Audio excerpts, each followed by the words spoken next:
আমি ছোটবেলায় ভাবতাম পৃথিবীতে যদি সত্যিই কোনো মানব রোবট থেকে থাকে তাহলে সে কোনো লোহার যন্ত্র না, কোনো ব্যাটারিতে চলা বস্তু না, সে হলো আমার মা। কারণ রোবট যেমন কখনো ক্লান্ত হয় না, থামে না, নিজের কথা ভাবে না, আমার মাও ঠিক তেমনই ছিল। আজ বড় হয়ে বুঝি মা আসলে রোবট ছিলেন না, মা ছিলেন এমন এক মানুষ যিনি নিজেকে মানুষ ভাবার সময়ই পাননি।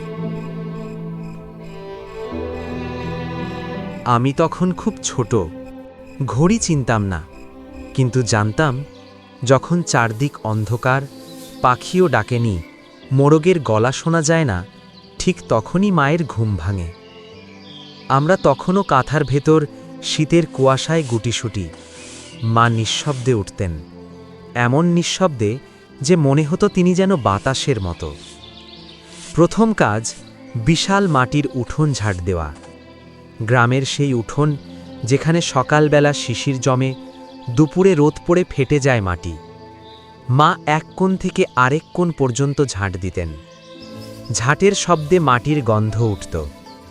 আজও সেই গন্ধ আমার শৈশব। ঝাঁট শেষ করেই মা যেতেন গোয়াল ঘরে। আমাদের বাড়িতে গরু ছিল, ছাগল ছিল, হাঁস মুরগি ছিল।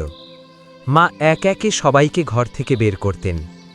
গরুর গলায় হাত বুলিয়ে দিতেন, ছাগলকে আদর করে ডাকতেন, হাঁস মুরগির দিকে তাকিয়ে বলতেন, আস্তে খা, লড়াই করিস না। আমি তখন বুঝতাম না, আজ বুঝি মা শুধু মানুষের মা ছিলেন না, মা ছিলেন সব প্রাণের আশ্রয়। এরপর মা কাপড় পরিষ্কার করতেন। পুকুর পাড়ে ঠান্ডা পানিতে হাত ডুবিয়ে একটার পর একটা কাপড় কাচতেন। এরপর মা স্নান করতেন, কিন্তু সেই স্নান ছিল দায়সারা। নিজেকে পরিষ্কার করার জন্য নয়, কাজের উপযোগী হওয়ার জন্য। শীতের সকালে হাত লাল হয়ে যেত, কিন্তু মা কোনোদিন বলতেন না, আমার ঠান্ডা লাগছে। তারপর মা যেতেন বাগানে, লাউ, শাক, পুঁই, বেগুন নিজের হাতে তুলতেন। আজ যাকে বলে অর্গানিক খাবার, মা তখন সেটা জানতেন না, কিন্তু করতেন কারণ সংসার চালাতে হতো। তারপর রান্নাঘর, চুলায় আগুন জ্বলে উঠত। একসাথে ভাত বসানো, ডাল নেড়ে দেখা, সবজি কাটা, ভাজি দেওয়া, মা যেন 10 হাতে কাজ করতেন। রান্না শেষ হতেই মায়ের ডাক, উঠো, স্নান করো। মা আমাদের স্নান করাতেন, নিজে ভিজতেন, কিন্তু আমাদের ঠান্ডা লাগতে দিতেন না। হাতে করে খাওয়াতেন, আমরা খেতাম, মা তাকিয়ে থাকতেন।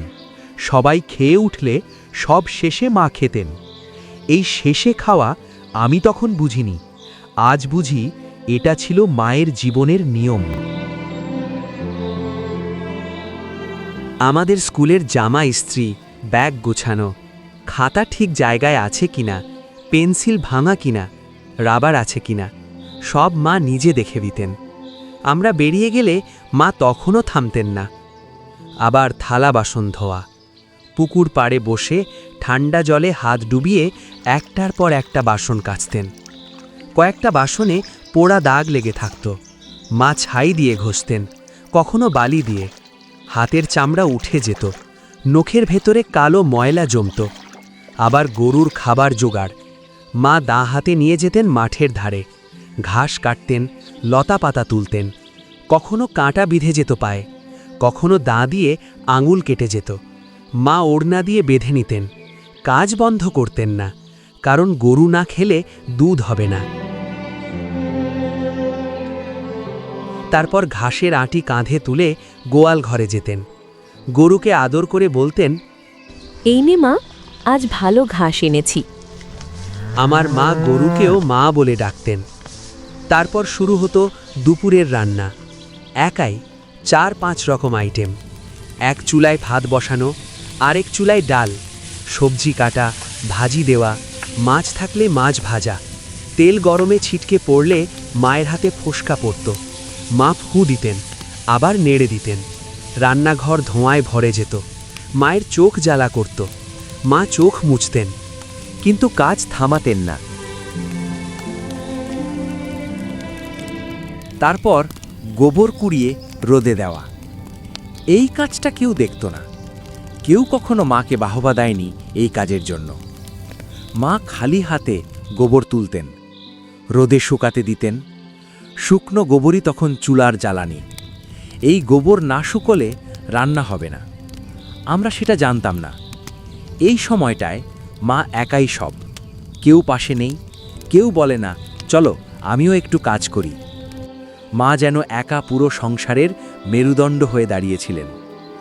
আমরা তখন স্কুলে খেলছি, হাসছি, বন্ধুদের সঙ্গে দৌড়াচ্ছি। আমাদের মাথায় একবারও আসেনি এই মুহূর্তে মা কোথায়, মা কি করছেন, মা ক্লান্ত কিনা। এই কাজটা কেউ দেখত না, কিন্তু এই কাজ ছাড়া গ্রাম বাংলার সংসার চলত না। মা অনেক সময় অসুস্থ থাকতেন, জ্বর, শরীর ব্যথা, মাথা ঘোরা, কিন্তু মা কখনো বিছানায় শুয়ে থাকতেন না। আমি কোনোদিন শুনিনি আজ আমি পারবো না। মা কাজ করতেন, আর কাজ করতে করতেই সুস্থ হয়ে উঠতেন বা আরও অসুস্থ। বিকেলে মা উঠোনে বসতেন নকশি কাঁথা নিয়ে। সুই সুতোর খেলায় ফুল, পাখি, লতা ফুটে উঠত। এই কাঁথায় মায়ের না বলা স্বপ্নগুলো ছিল, যে স্বপ্ন কোনোদিন কেউ জানতে চায়নি। বিকেল গড়িয়ে সন্ধ্যা নামত। আকাশে তখন লালচে রোদ। ধানক্ষেতের মাথায় আলো ছায়ার খেলা। পাখিরা দলে দলে বাসায় ফিরত। আর সেই সময়ই মায়ের আবার নতুন করে কাজ শুরু হতো। সন্ধ্যার আগে পশু পাখিদের খাওয়ানো। মা গোয়াল ঘরের দিকে যেতেন। গরু তখন ডাকত হাম্বা হাম্বা। ছাগলগুলো ছটপট করত। হাঁস মুরগি উঠোনে দৌড়াদৌড়ি করত। মা এক এক করে সবাইকে খাবার দিতেন। গরুর সামনে খড়, ঘাস, ভুসি, ছাগলের সামনে লতাপাতা, হাঁস মুরগির জন্য ভাঙা চাল। মা তাদের মাথায় হাত বুলিয়ে দিতেন। আমার মা পশুদের সঙ্গেও মানুষের মতো কথা বলতেন। এই নে মা, আজ দেরি হয়ে গেল। তারপর শুরু হতো ঘরে তোলা। এক এক করে সব পশুকে গোয়াল ঘরে ঢোকানো। কোনো ছাগল ঢুকতে চাইতো না। মা ধীরে ধীরে তাড়াতেন, চল চল, রাত হয়ে গেছে। হাঁসগুলো লাইন করে হাঁটত। মুরগিগুলো ঝাঁপিয়ে খোপে উঠত। সব দরজা বন্ধ করে মা একবার চারপাশ দেখে নিতেন, কোনোটা বাইরে রয়ে গেছে কিনা। তারপর উঠোনে এসে হারিকেন চালানো। বিদ্যুৎ ছিল না, হারিকেনই ছিল আমাদের আলো। মা কেরোসিন ঢালতেন, হারিকেনের ফিতা ঠিক করতেন, আগুন ধরাতেন। একটা টুপ করে শব্দ হতো, আর সঙ্গে সঙ্গে ঘরের ভেতর আলো ছড়িয়ে পড়ত। এই হারিকেনের আলোতেই আমাদের পড়া, এই হারিকেনের আলোতেই মায়ের রান্না, এই হারিকেনের আলোতেই আমাদের শৈশব। তারপর শুরু হতো আমাদের পড়াশোনা করানো। মা নিজে খুব বেশি পড়তে জানতেন না, কিন্তু তিনি জানতেন পড়া না শিখলে জীবন অন্ধকার। আমরা খাতা খুলতাম, মা পাশে বসতেন। এক হাতে কাজের ক্লান্তি, আর এক হাতে আমাদের ভবিষ্যৎ। আমরা ভুল করলে মা ধমক দিতেন না, ধীরে করে বলতেন আবার পড়। আমি যখন কোনো অঙ্ক পারতাম না, মা নিজের মতো করে বোঝাতেন। তার বোঝানোতে কোনো বইয়ের ভাষা ছিল না, ছিল মায়ের ভাষা। তারপর রাতের রান্না। মা আবার চুলায় হাঁড়ি বসাতেন, সকালের মতোই। একাই সব, ভাত, ডাল, একটা ভাজি, কখনো মাছ। মা তখন ক্লান্ত, চোখে ঘুম, হাতে ব্যথা, তবু কাজ থামত না। চুলার আগুনে মায়ের মুখ লাল হয়ে যেত, ধোঁয়ায় চোখ জ্বালা করত। মা কাশি দিতেন, তারপর আবার নেড়ে দিতেন। তারপর সবাইকে খাওয়ানো, বাবা, দাদু, আমরা।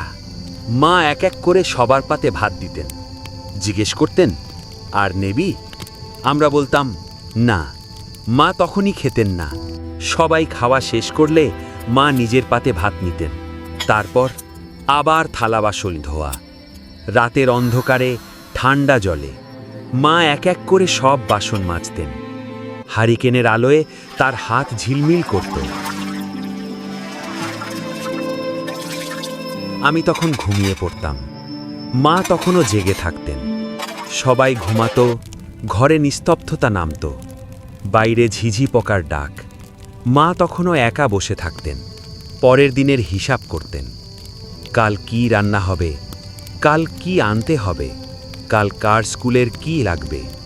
মা তখনও ঘুমাতেন না, মা তখনও কাজ করতেন, মা তখনও ভাবতেন।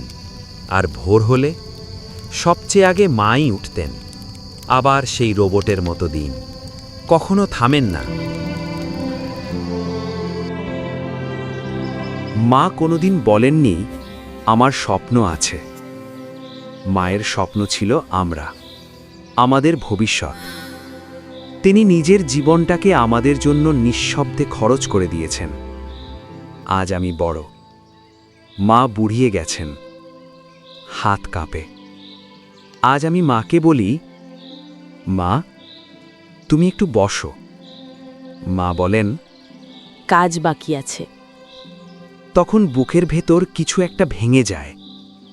মা তুমি কোনো মানব রোবট না, তুমি সেই মানুষ যিনি নিজের জীবনটা খরচ করে আমাদের মানুষ বানিয়েছ। তুমি থামনি বলেই আমরা আজ দাঁড়াতে পেরেছি। মা তুমি আমার জীবনের সবচেয়ে বড় ঋণ, যেটা কোনো দিন শোধ করা যাবে না।